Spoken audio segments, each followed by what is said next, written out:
Pour nous, c'était un défi déjà de participer à ces élections pour plusieurs raisons. La première, c'est tout ce qui a précédé le sabotage organisé par le gouvernement de Macky Sall.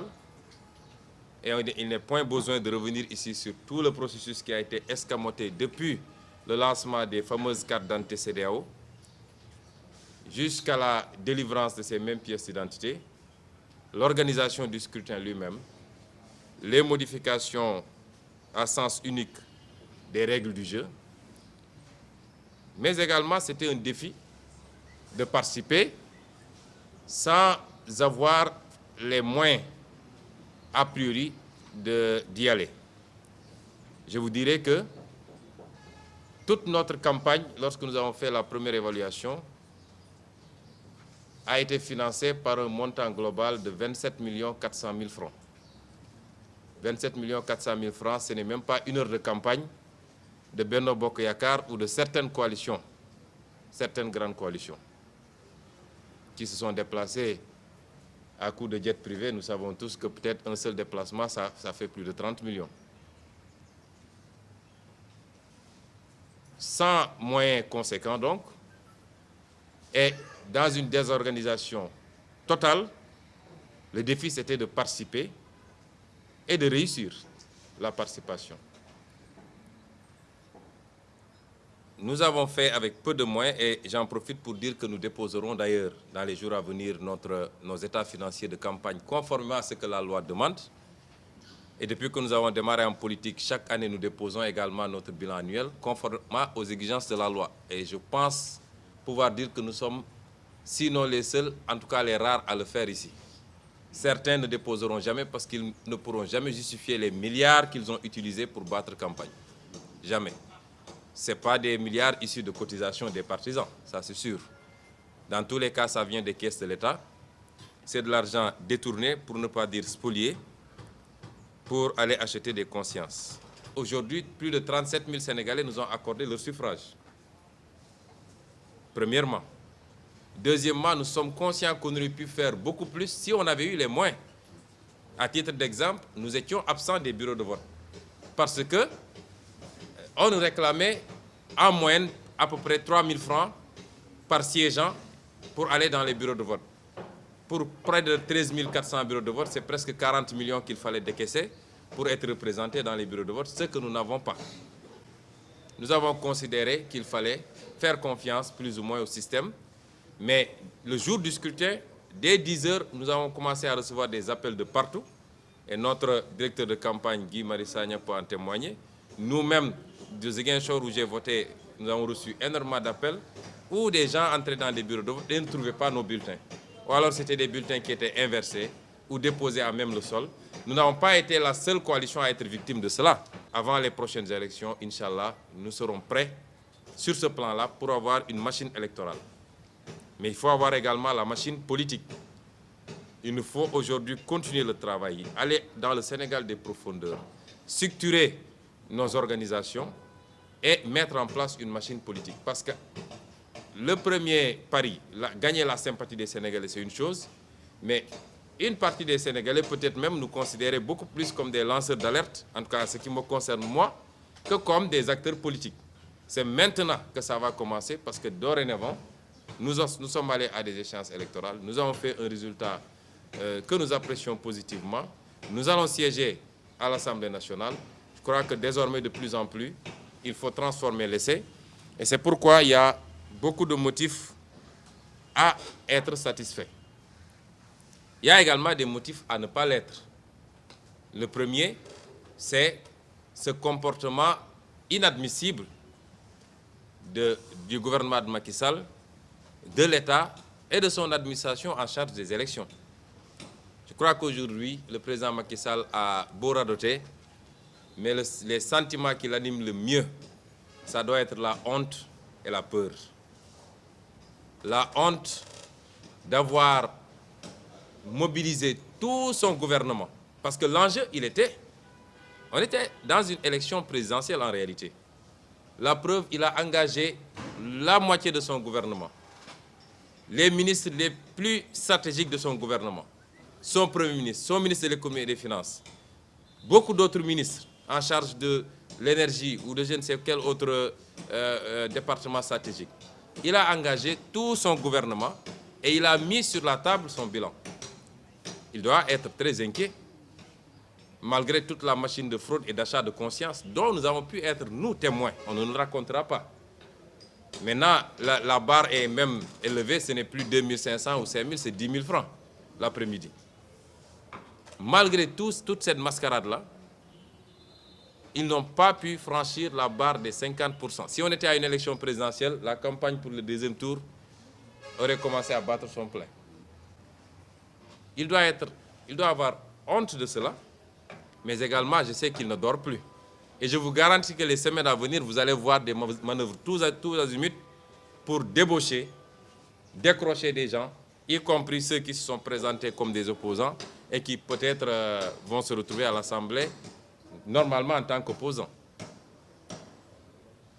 Voilà un président qui a utilisé tous les moyens haïssables, tous les moyens qui sont réprimés, en principe condamnés par la loi électorale.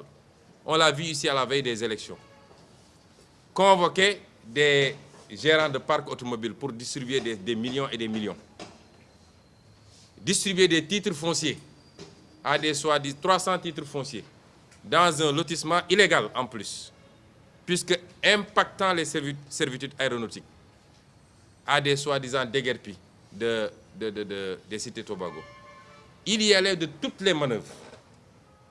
Mon intime conviction, c'est que plus de 50 milliards sont passés par là. Même 3 milliards, c'était déjà scandaleux. La question que les Sénégalais doivent se poser, c'est d'où proviennent ces 3 milliards.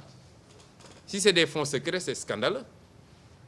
Si c'est la contrepartie de tout ce qu'ils ont fait sur notre pétrole et notre gaz, c'est pire encore. Et c'est cela les vraies questions qui doivent être posées aujourd'hui. Au-delà du résultat. Nous, notre intime conviction, c'est que Macky Sall n'a pas fait 35% de score. Parce que si vous enlevez tout ce qui est justifié par les magouilles, les rétentions de cartes d'identité, des gens qui ne sont pas sur les fichiers, les citoyens qui ont été découragés, plus de 122 000 bureaux de vote annulés à Touba, ainsi de suite.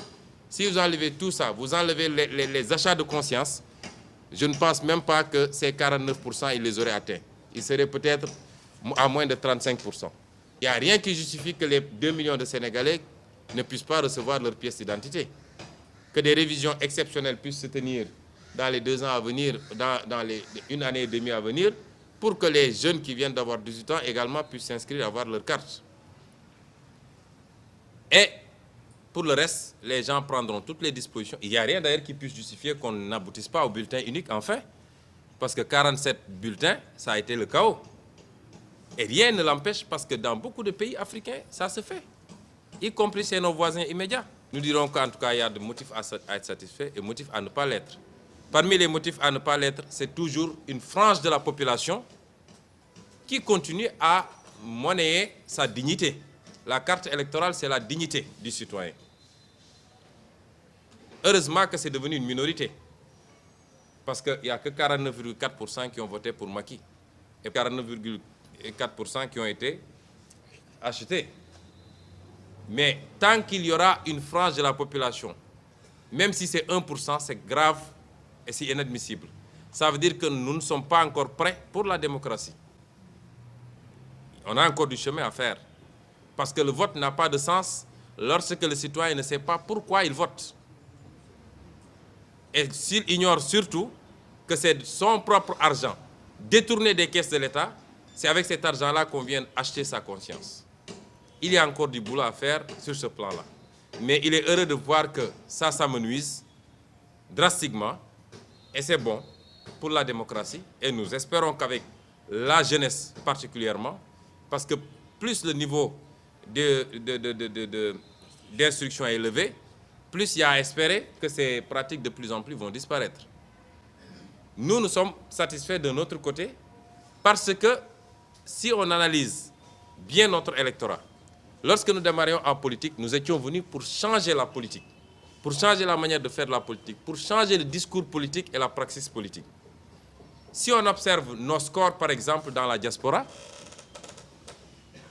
il y a de quoi penser que nous sommes en train d'atteindre ce premier objectif. Partout dans la diaspora, on est parmi les 4 premiers. Et on est même largement arrivé en tête au Canada. J'en profite pour féliciter, remercier nos concitoyens du Canada qui nous ont placés largement en tête de toutes les autres coalitions. Mais si vous analysez cette diaspora-là, j'aime pas le terme immigration choisie, mais tout le monde sait que le Canada, c'est une immigration d'intellectuels. Moi, je n'ai jamais mis les pieds au Canada, ni probablement aucun des membres de la coalition, et pourtant, on est arrivé largement en tête. Ça veut dire que nous sommes en train d'atteindre ce premier objectif. Le travail, c'est continuer patiemment à aller vers les masses populaires, à avoir le discours qui soit adapté à chaque couche populaire pour que les gens comprennent le sens de ce combat. Je crois que ça commence à prendre parce que partout où on est passé, les gens sont sortis pour nous dire c'est grâce à vous qu'on a compris ce qui se passe avec le pétrole. C'est grâce à vous qu'on commence à comprendre c'est quoi les impôts. Ainsi de suite, ainsi de suite. Ça veut dire, et je vous dis que c'est dans les marchés et dans les gares routières. Dans les jours à venir, nous allons procéder à la cérémonie de dédicace de notre livre « Pétrole et gaz du Sénégal, chronique d'une spoliation ». Puisque maintenant, on nous autorise à pouvoir le publier ici, et que jusqu'à présent, vous n'avez entendu aucune voix qui contredise ce qu'on a dit dans ce livre-là. Parce qu'il n'y en aura pas. Et il y avait l'intermède des élections, mais nous ne voulons surtout pas que les vrais débats soient escamotés aujourd'hui. Il nous faut aujourd'hui, parmi les enseignements que nous tirons, aller vers la conquête de base électorale. Chacun d'entre nous, là où il est plus à l'aise. Et je crois que si on déploie toute cette énergie-là, toute cette stratégie en tout cas, il y a lieu d'espérer que les prochaines échéances, nous serons beaucoup mieux classés et pourquoi pas parmi les 2 ou les 3 premières formations politiques, coalitions politiques du Sénégal. J'en profite en tout cas pour remercier tous les Sénégalais qui ont voté pour nous, avec mention spéciale pour le Canada au niveau de la diaspora et pour la Casamance qui nous a honorés en tout cas, à commencer par mon propre village qui nous a placés largement en tête alors que nous compétitions avec de grosses pointes de l'APR qui ont mis beaucoup de moyens. Nous serons un député du peuple, puisque nous avons été élus par le peuple. Ceux qui nous ont élus sont éparpillés un peu partout dans le Sénégal. Et c'est parce qu'ils voulaient nous voir figurer parmi ceux qui vont les défendre. Dans les jours à venir, en tout cas dès que l'Assemblée sera installée, nous commencerons. Et nous souhaitons expérimenter une nouvelle façon de faire la députation, puisque eux, ils tiennent l'Assemblée nationale de manière injustifiée. Si on était dans un système de la proportionnelle intégrale, l'APR aurait dû se retrouver, la coalition Benno Bokk Yakaar, avec 82 députés. Le seul mode qui soit juste, équitable à 100%, c'est la proportionnelle intégrale. Parce que chacun va avoir des députés conformément à son suffrage. Il y a à définir un quotient électoral. Ceux qui ont atteint ce quotient électoral-là auront des députés autant de fois qu'ils l'auront atteint. Si on était dans ce modèle, la coalition Benno Bokk Yakaar aurait dû se retrouver avec 82 députés, donc avec une minorité. Aujourd'hui, elle se retrouve avec 130 députés, je crois, 125, ce qui est injustifié. Ça veut dire qu'il y a aujourd'hui plus de 40 députés qui devaient appartenir à d'autres coalitions qui sont injustement attribués à cette coalition-là. Ils vont tenir l'Assemblée, ils vont tenir une majorité écrasante à l'Assemblée, ce qui ne nous donnera pas la possibilité de nous exprimer correctement, de prendre l'initiative de la loi, de mettre en place des commissions d'enquête parlementaire pour mettre la lumière sur toutes les magouilles du régime de Macky Sall. Alors, il faut sortir de l'hémicycle, parce que pour faire la députation, on n'est pas obligé d'être scotché à l'hémicycle. Nous avons la possibilité, chaque semaine, d'adresser des questions orales, des questions écrites au gouvernement, et de vous convier, vous, la presse, pour en parler aux Sénégalais. Et Dieu sait qu'il y a de la matière, déjà. Sur le foncier, tous les nouveaux scandales fonciers, à coup de dizaines d'hectares à l'intérieur de Dakar d'abord, mais hors de Dakar, pour enrichir quelques personnes. Les ressources naturelles, ça, je crois qu'il y a à boire et à manger. Les marchés publics, toujours surfacturés. Effectivement, nous l'avons dit. Le gouvernement a, excusez-moi du terme, mais c'est ce qu'on peut dire, il a menti au peuple sénégalais en avançant le chiffre de 500 et quelques milliards. Nous avons obtenu copie des marchés, mais on est à plus de 1000 milliards pour cette histoire de terre-là. Je l'ai annoncé lors de la campagne, je n'ai pas encore entendu de voix contradictoire, mais nous, dès que nous serons installés, nous interpellerons le gouvernement qui doit expliquer aux Sénégalais comment on peut se retrouver avec ces montants-là. Les manipulations budgétaires pour donner de faux chiffres et nous donner l'impression d'une santé budgétaire qui n'existe nulle part, ces questions-là, évidemment, nous pouvons les poser en empruntant la voie des questions écrites, en conviant la presse avec des détails et en informant le peuple. Ce n'est pas forcément au sein de l'hémicycle qu'ils tiennent qu'on va pouvoir développer ces questions-là. Notre seul regret, c'est de n'avoir pas pu avoir une majorité pour pouvoir mettre en place des commissions d'enquête parlementaire et faire la lumière sur énormément de choses qui se sont passées ici. Je ne peux pas terminer également sans mettre le doigt sur la responsabilité du peuple. Le peuple sénégalais doit assumer, comme disait George Orwell, un peuple qui élit des voleurs, des traîtres et des renégats n'est pas victime. Il est complice. Durant toute notre campagne, nous avons dit au peuple, si vous donnez la majorité à Macky Sall, vous auriez cautionné les agissements de Macky Sall, de Aly Ngouille Ndiaye et de son frère sur notre pétrole et notre gaz. Vous auriez cautionné quelque part la surfacturation des marchés publics. Vous auriez cautionné les reculs démocratiques, les emprisonnements, les radiations, la gouvernance arrogante, incompétente. Vous auriez cautionné l'escamotage du processus électoral. Et le peuple, malgré tout, une partie du peuple en tout cas, nonobstant le fait que ce n'est pas la majorité et c'est déjà une atténuation, a préféré, à coût de 10 000 francs, 5 000 francs, aller voter pour Macky Sall. Donc, cette partie du peuple, en tout cas, ne doit plus pleurnicher. Elle doit considérer que ce n'est pas le pays qui est maquis, comme ils disent, c'est eux-mêmes qui sont maquis. Ils n'ont qu'à l'assumer. Parce que de plus en plus, il faut qu'on ait cette culture de la responsabilité. La même responsabilité qu'on attend des dirigeants, il faut que le peuple également, qu'on attende cette même responsabilité par rapport à ses choix.